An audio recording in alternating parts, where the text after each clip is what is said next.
Hi everyone, welcome back. Session 4 of our morning, and we're now going to think about what it means to be inclusive, diverse leaders in our schools, in our education system.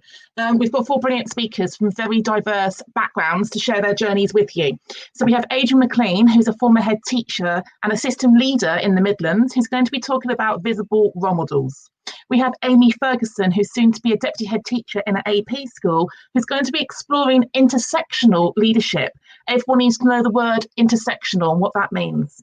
Then we have Dennis Sims, also a former head teacher of an AP school, who's going to talk, and he's now an educational consultant and coach, and he is going to be talking to you about disruptive leadership. And disruption has come up a lot this morning. What does it mean to be a disruptive leader? And finally, we have Kiran, a former teacher who is the CEO of The Difference, a programme that is affecting the system and changing the face of our leaders. Really excited to have you all here, guys. Same format. I'm going to call each of you in to share your 5 minutes of thinking, and then we'll go to Q&A. So over to you first, please, Adrian. Good afternoon, everybody, and just thank you for everybody for tuning in, and thank you for me being here and for you to hear my story. This afternoon, I'm going to be talking about visible role models and the importance of that. And I could talk about this for probably 2 hours, but I haven't got 2 hours. So I will probably follow this up with a blog of some description afterwards. But I'm going to explore 2 key themes with you in the short time that I have. The first one is about being the visible role model that you needed as a student. And the second one will be around being the role model that you need or needed from colleagues. So briefly about my experience, I was in education for 18 years as a student, and not once did I encounter somebody who looked like me. I didn't have a teacher that looked like me. I never had a brown or a black face that looked like me. And that kind of, on one hand, made things really difficult because, as I'll talk about, and as has been talked about this morning, if you can't see something, it's very difficult to achieve it. So that, on one hand, that was something there. But that's not to say that I didn't have some brilliant role models, because I did. My deputy head and head teacher at my primary school, they were phenomenal, and they struck this love of learning into me at an early age. When I got to secondary school, I had an amazing teacher, a form tutor, who he's the guy that I aspire to be, and the teacher that I inspire others to be, because he was phenomenal. He was the people's champ. He made you feel like you mattered above anybody else. Didn't matter where you came from, what your background was, he made you feel that way. But I mention that because representation is something that is very, very much a high topic at the moment. And representation for me has 2 distinct bows to the string.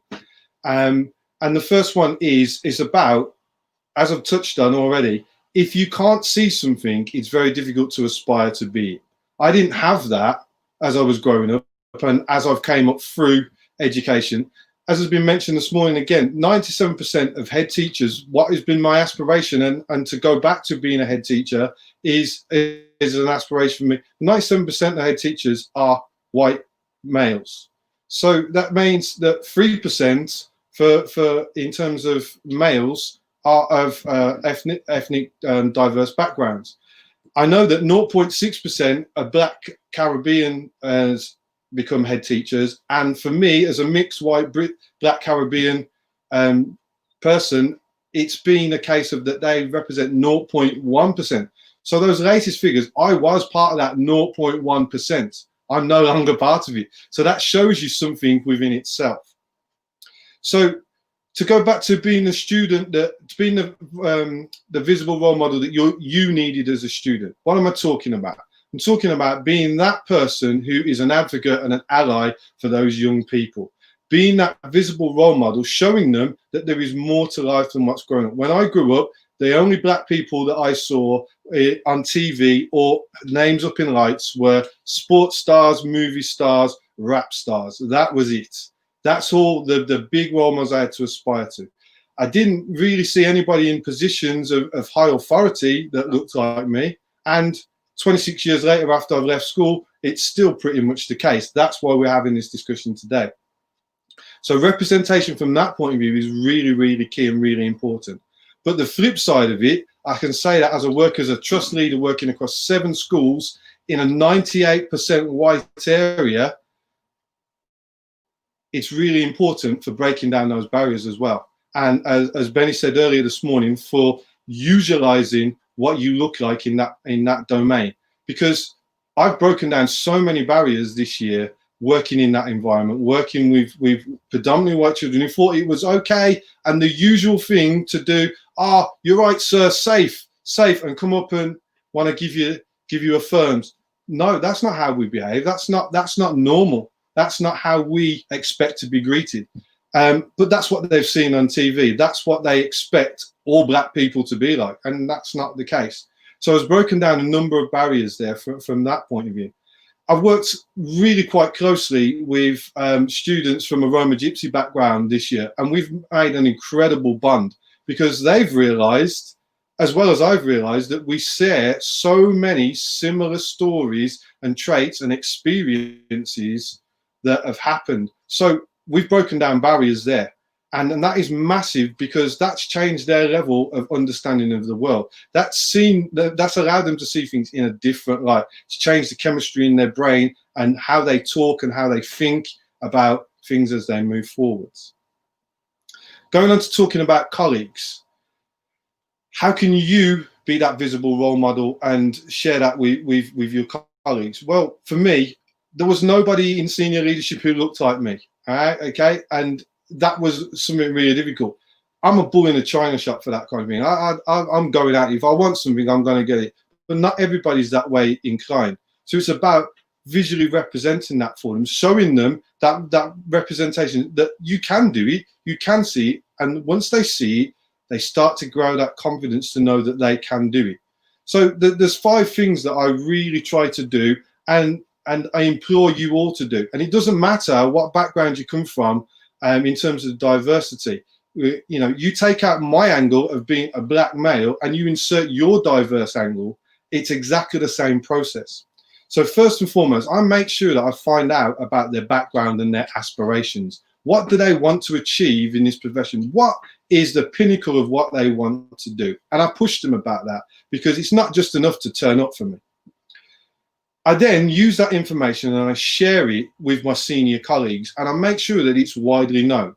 I'll come back to that in a minute because it's important for something I'm going to say later on.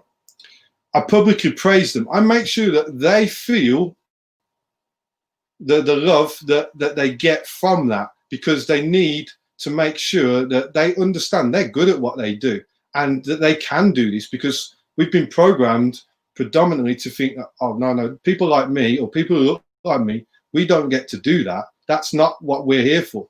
So no, I'm challenging that assumption straight away. I speak their name when they're not around. So I'm always talking about the quality things that they've done, because not everybody's like me. Not everyone shouts on the rooftops and says, this is what I'm doing, take notice.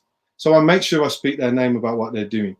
I invite them to meetings that are the next level up above where they're currently at. So if they're a teacher, come along to the heads of department meetings, see what it's all about. If they're a middle leader, come along to senior team meetings. So you get rid of some of that mystique that you're superhumans and you could do something that I couldn't possibly do.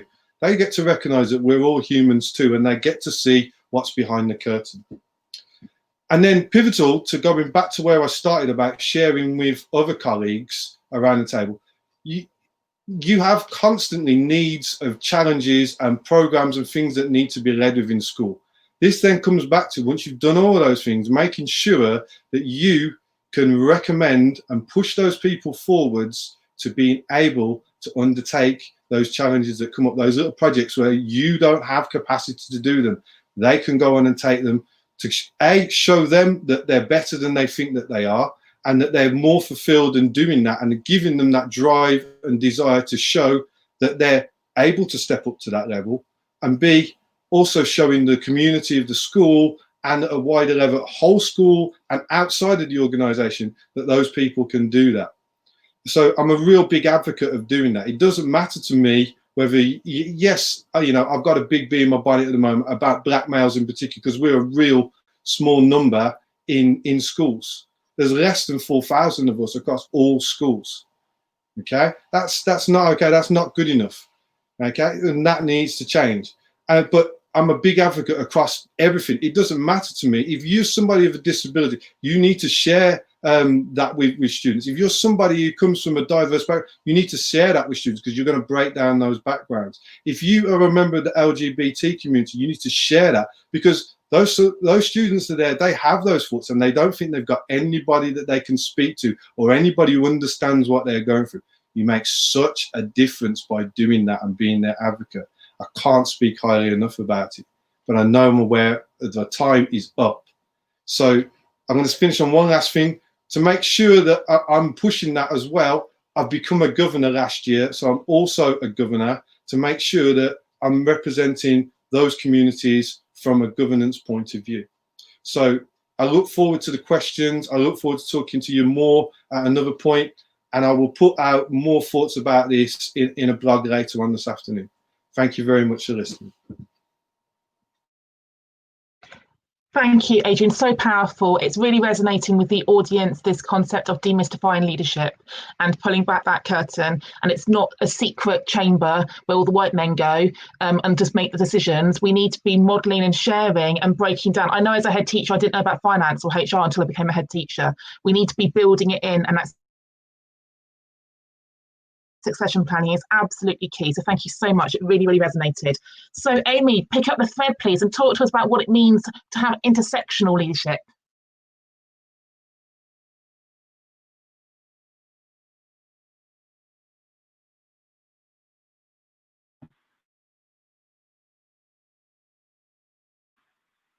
No, you can't. Hello? Yes. Oh, brilliant. Hello. Thank you, Hannah. And good afternoon, everybody. I'm a mixed race woman who is part of the LGBT community. So I live intersectionality every day of my life.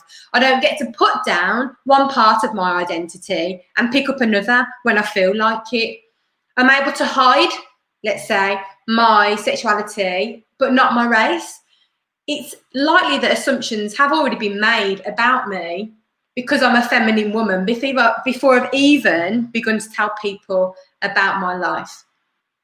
When I took my first steps into leadership, I was anxious about how I would be perceived in meetings if I was perhaps too passionate or too loud or too much, and I'm trying to put my point across. Would my colleagues perceive me as an angry black woman and switch off and not hear the point that I'm trying to make? I found myself in a bit of a predicament. Stereotype threat stopped me from being my best self and was holding me back from being an assertive leader. But how can I be inspiring as a leader if I'm holding myself back? So I decided that I wanted to lead in a way that modelled bringing your whole authentic self to work. And by showing the courage to do this, I would inspire my colleagues and the young people in our school to show up, to speak out and be themselves. I had to be proud, stand up tall and be heard, not only for myself, but for everybody around me. So the issue was bigger than me. And so when I consider how my intersectionality has informed my leadership style, I think about how I can offer perspectives from my experience, but how important it is to have diverse teams leading our organisations. Now, I realise that I could be seen as an anomaly, as a mixed race lesbian woman in education. So as we have discussed previously, the stats, don't look good. The 2018 Teacher Workforce Survey suggests that 0.4% of teaching staff are mixed race, white, black, Caribbean, like me.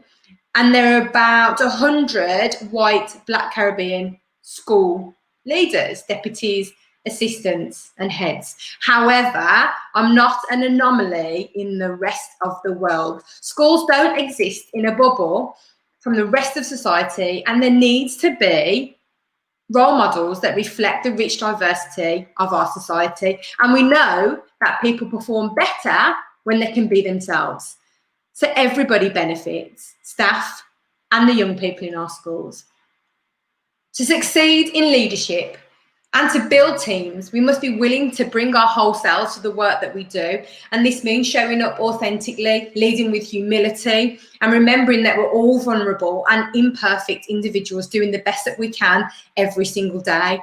It's about having the courage to take risks, speak up, ask for help, connect with others in a genuine way through allowing ourselves to be seen. That goes back to, have the courage to talk about what your family looks like at home, have the courage to diversify what you're teaching. It's important that students see that and see themselves reflected back.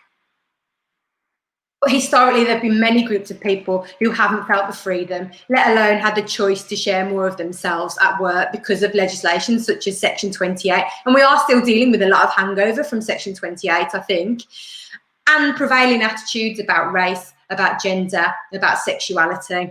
It's not always easy to show up authentically, especially at work, and it can be for different reasons, because of your individual background and intersectionality, or because of your role in the organisation.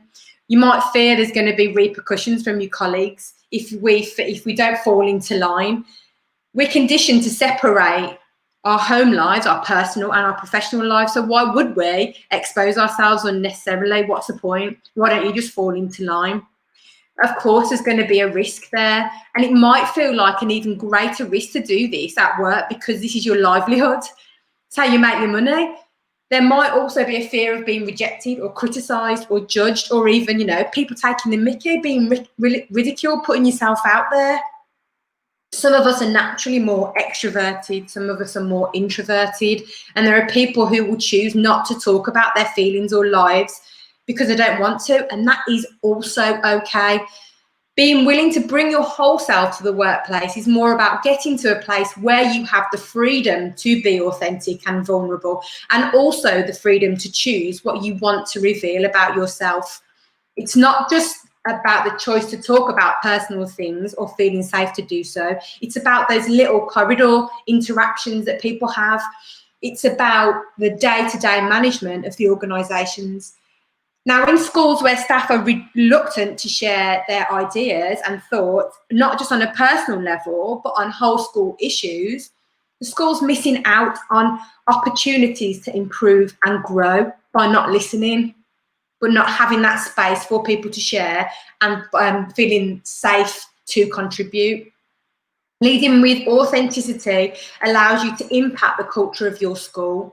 This will unlock greater creativity, develop connections and relationships, and improve performance. If we're not doing that, it means that we're not even close to getting the most out of our working relationships or our jobs. I want to leave you with a question. Thinking about what you've heard from me today, what one thing could you do to bring a little bit more of yourself to work? And ask yourselves, how do you want people to experience the conversations that they have with you? And you can connect with me on Twitter. I've got my little Twitter handle here. Thank you very much for listening.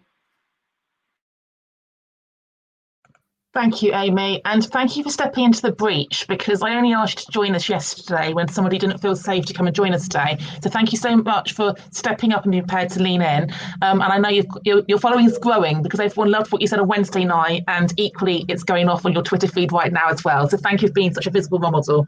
I'm now going to move over to Dennis then to talk about what does it mean, Dennis, to be a disruptive leader?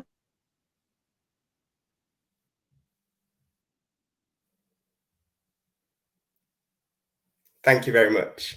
So yeah, as Hannah said in the introduction, can you hear me?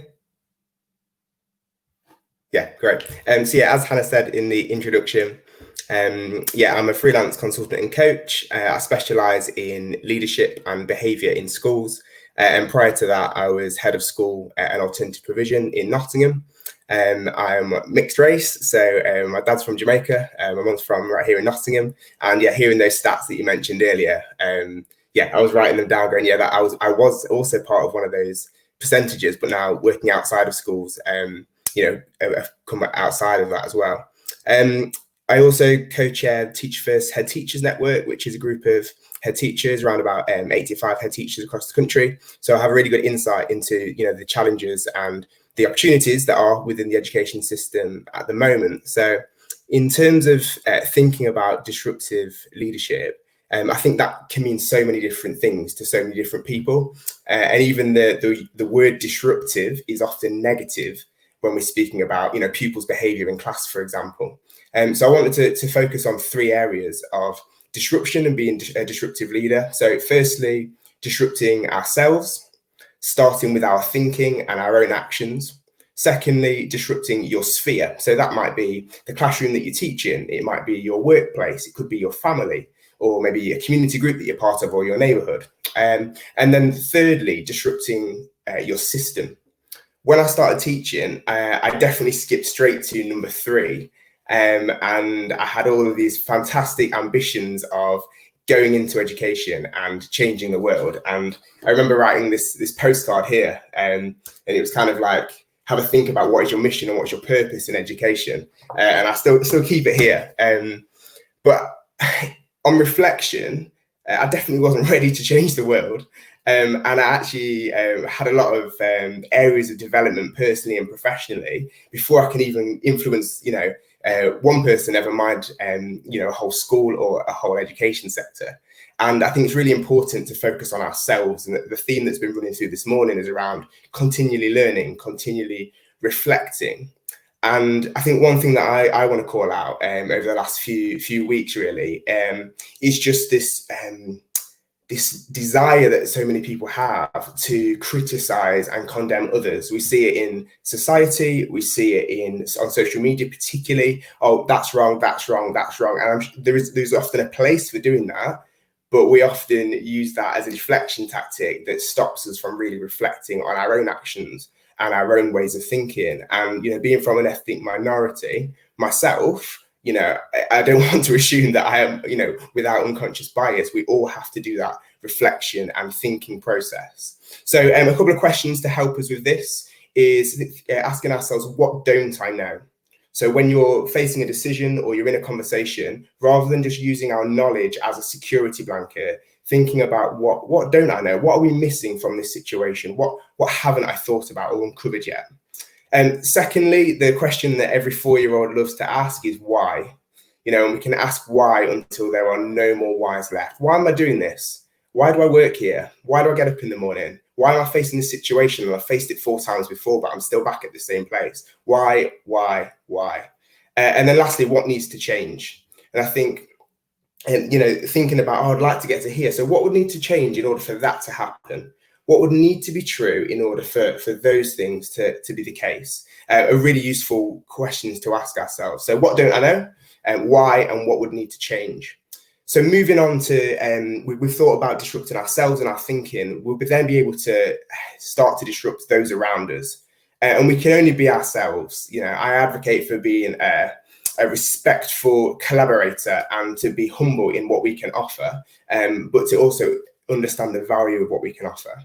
Back to this postcard, I was so ambitious, but I was never going to achieve it on my own. I was never going to do what I wanted to do as a silo. It's important to do what we're doing here, which is engage in conversations, be part of networks and connect so that we can all have a greater and more positive influence. And thinking about systemic change or system level leadership, we need to have a voice and we need to be heard. And I think we don't need to wait for permission to do that. If we're a classroom teacher or if we're a leader in a school or if we're working in a different space, it's so easy now with technology to have a voice and to be heard. And one thing that I recently did was I published a guide to help schools to recover after coronavirus. And so many people have said, oh, who commissioned you for that piece of work?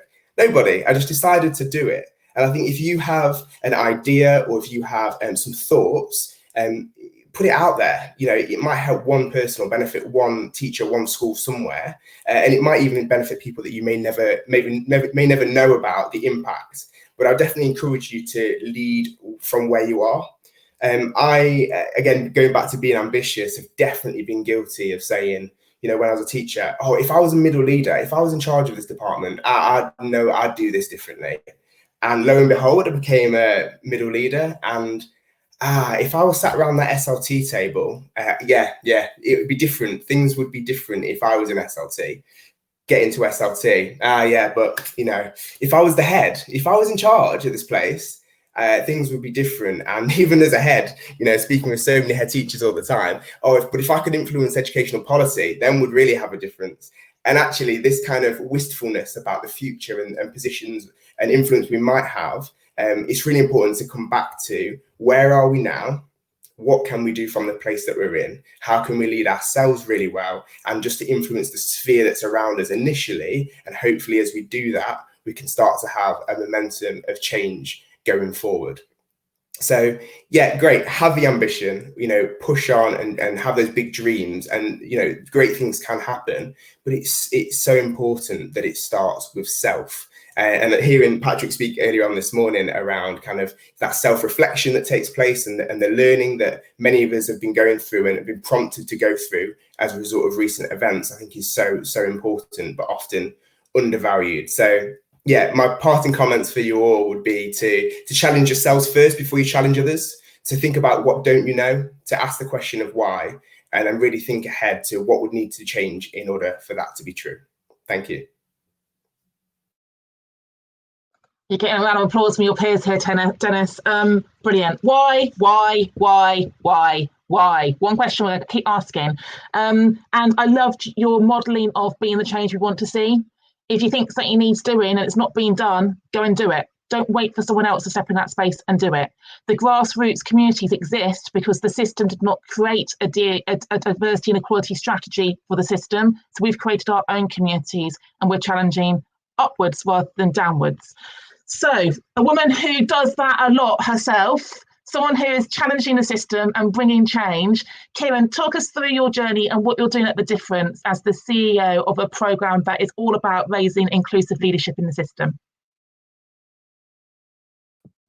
Thanks. Can everybody hear me? Thanks a lot, Hannah. And thanks so much for having me on this panel. I feel really humbled being with such a great group of people, and a bit nervous about my role going last. So you've asked me to talk about my leadership journey a little bit, and the programme that I run that is about developing inclusive leaders. I'm an English teacher originally, so I love a rule of three. And I thought Dennis did a lovely structure to his talk. So I was quickly thinking, right, what's my rule of three? Well, first, I'm going to talk a little bit about how The Difference and how I define inclusive leadership. Then I'm going to tell you a little bit about the Difference Leaders programme itself and what our role is in creating diverse and inclusive leadership. And then I'm going to make out a call really to those listening and participating as part of the Diverse Educators Network, of how we can work together on the things that The Difference is working on. So number one, what is The Difference working on and what is inclusive leadership? Well, I said I'm an English teacher by training, but a little bit like Dennis, early in my career, I got positively frustrated with the why, and I went into policy to find out, particularly why our most vulnerable children weren't getting the best out of the education system. And that was kind of linked to my own experience. I grew up in Hackney and I became a teacher over the border in Tower Hamlets. And when I was training to teach and teaching, my sisters were being taught at the same time. And my sisters are both adopted. They were when they were quite young, and I saw how they experienced school versus how some of the most privileged children in my school, which was still serving a very deprived community, experienced school. And it made me hyper aware of those most vulnerable children in our school system who've experienced disadvantage. And that question about how we make education work best for the children who need it most drove me into policy and drove me to set up The Difference. And The Difference focuses particularly on exclusion from school. And we use that as a lens for vulnerability. I think that's really important because the children who get excluded are at the acute end, but actually the challenges that they face in their lives can be seen in all of the children that we work with. They have well-being needs, they have safeguarding needs, and they have learning needs. And when those aren't met and recognised, they can escalate towards school exclusion. But when we define inclusive leadership and exclusion, we're talking about being aware of all children and staff's learning, well-being, and safeguarding needs. And just to illustrate how that plays out for excluded students, those children at the moment are 4 times more likely to live in poverty. They're 7 times more likely to have a special need and 10 times more likely to have a recognised mental health problem already by the time they're excluded. And they're 20 times more likely to have had a social worker and interacted with the social care system. So we can see that this is a real kind of concentration of vulnerability. And then what tends to happen nationally is that those children, their education isn't visible to us as a sector, the pupil referral unit sector that serves those children who others have really struggled to work with. That part of our profession has been neglected. And at the moment, there's a recruitment challenge. So you're twice as likely to have an unqualified teacher if you are excluded and learning in a pupil referral unit or AP school. And you're also very unlikely to pass your passport, English and maths qualifications. Less than 5% pass their English and maths qualifications at 4. 50% are not even entered. So what we really need to do is make a focus on this part of the education system because it has the possibility to change children's lives. But we know that long term, there's really negative outcomes if we don't do that. Many people listening will have heard of the exclusion to prison pipeline, and will know that 1 in 2 prisoners were excluded when they were at school. So the stakes are super high, and the difference has been founded because we believe the best teachers need to work with the children that need them most. So on to my second point 2, how are we going to do this? What is inclusive leadership, particularly in terms of the Difference Leaders programme? Well, I did what Hannah suggested we ought to do. I quit my job and I decided to try and fix the problem myself, although, as Dennis says, definitely not on my own, by collaborating with others. And through that, I've built a programme called the Difference Leaders programme, and it's young. It's in its first year of delivery. We've got Difference Leaders across London and the South this year, and we've just recruited Difference Leaders in Yorkshire and the Northwest. But the Difference Leaders programme is about raising the status and the expertise of this work, working with vulnerable children. It's a 2-year development programme for school leaders, and we attract, our Difference Leaders are often middle leaders or early career senior leaders, and we place them for 2 years in a senior leadership position in a pupil referral unit. And in that position, they're able to lead, they're able to bring their mainstream expertise, they're stretching themselves, and they're learning so much from their colleagues in pupil referral units about what is currently working with the most vulnerable children. And they're pioneering pedagogy because actually we don't know yet what most works with those vulnerable children. And so it takes bold leaders willing to kind of think outside the box, try different things in their classrooms and in their schools. So our Difference Leaders do that for 2 years. We support them. They get an MPQSL through the programme, fortnightly supervision with a psychologist, a dedicated leadership tutor who helps them make change. They get specialist training in supporting people's wellbeing, learning and safeguarding needs. And they're part of a value-aligned cohort. But at the end of the programme, we're trying to get those leaders back into mainstream schools. So it's a 2-year career development, but those teachers don't stay in PRU.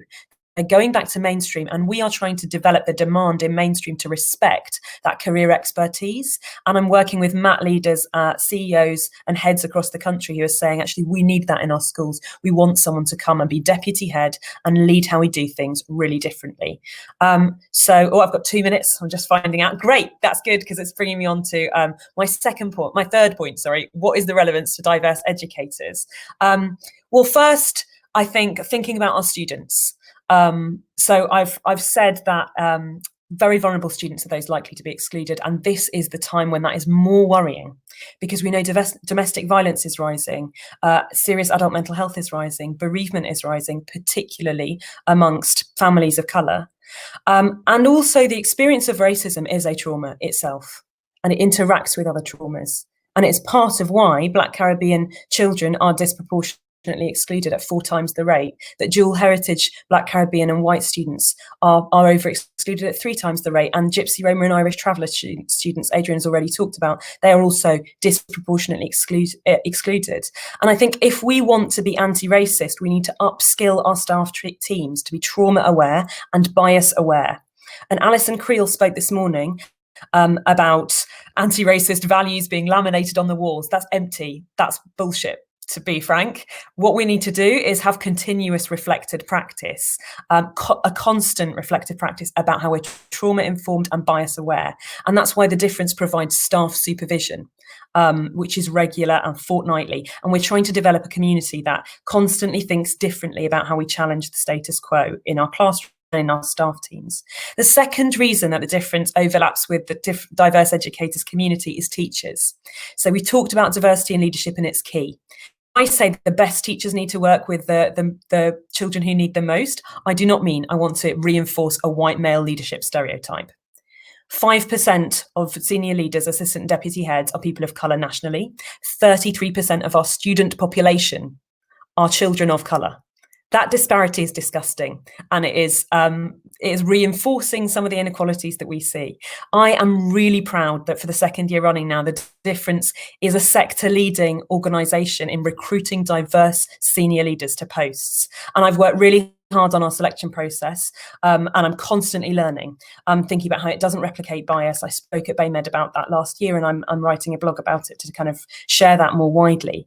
But I'm really proud that 44% of our difference leaders on the programme this year are people of colour, and 30% of them are black, which I think is important to say because the BAME moniker can mask colorism in leadership, and we need to be clear about what we're talking about. And that 44% is compared to 17% of Teach First recruits into the profession. So I'm really proud that we're defining inclusive leadership and high status leadership, not within a white male paradigm. And I also want to shout out to Women Ed and to women. 70% of my difference leaders are women, and I'm really proud of that.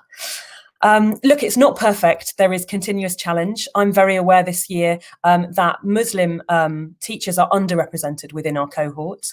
And I think that is particularly problematic as we move into the north of England, where I know that Islamophobia is a really significant part of racism. And I'm on the lookout now for fantastic leaders, the best teachers who want to work with the most vulnerable children. So my first call to the diverse educators community is, do you know an amazing difference leader potential? A teacher, a middle leader, senior leader who would be great on our programme. Tell them about the difference in our community. Please get them to look us up on @The Difference Ed or on our website, www.the-difference.com. And the final question is for head teachers out there. So are you a head teacher committed to diversity in leadership?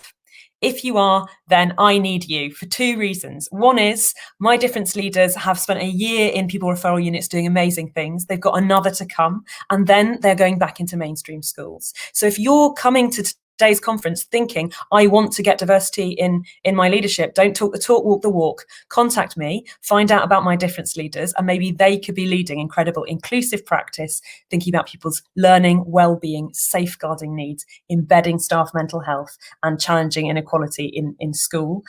Or maybe the last shout out is you're a head teacher or retired head teacher, a coach who is really finding the mission I'm describing resonant.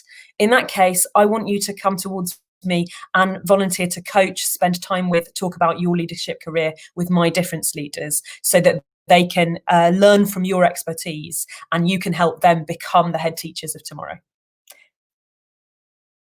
Okay, thank you, Kiran. Always so passionate. I love listening to you, and you cram so much information and statistics into a very short speech. So well done. Some quick fire questions. Our recording's going to stop at 12:45, but we will carry on till 1 o'clock. But it'll be live. It won't be recorded. I want to make sure the key messages get shared so people can share them. So first, quick question to Adrian. Adrian, some of the governors who are with us today are feeling like there's undue critique, perhaps, of governance. Can you speak to what can governors do to help our diversity vision, but also why should everybody go and be a governor in a school as well? So I think it was covered in the last session a little bit, in the respect of that people go out and they say, oh, we need a governor who can focus on this particular thing or this particular area. I think of it in the opposite way around. Actually, can we get people who are representative of our school community, who know and understand what our school community wants and needs? One of the things that the school I'm a governor at is they've got a hugely diverse population of people who are from many different backgrounds and who are learning as we go through. So there's lots of people that are paired up with a specialist in that particular area who are learning more and more about what is going on.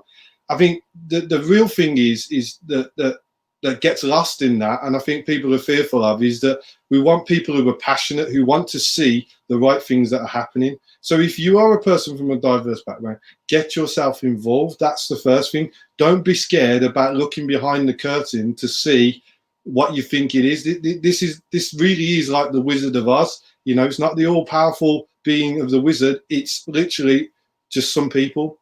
So let's get in there and let's make it happen, because your job is to hold the school leadership team and the head teacher accountable for what they're doing. That's your job. And if you don't like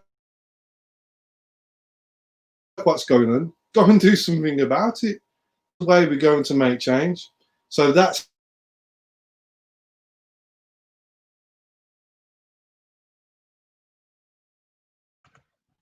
I think I lost you, Adrian, so I'm just going to jump in there. Thank you so much. A really, really strong message there.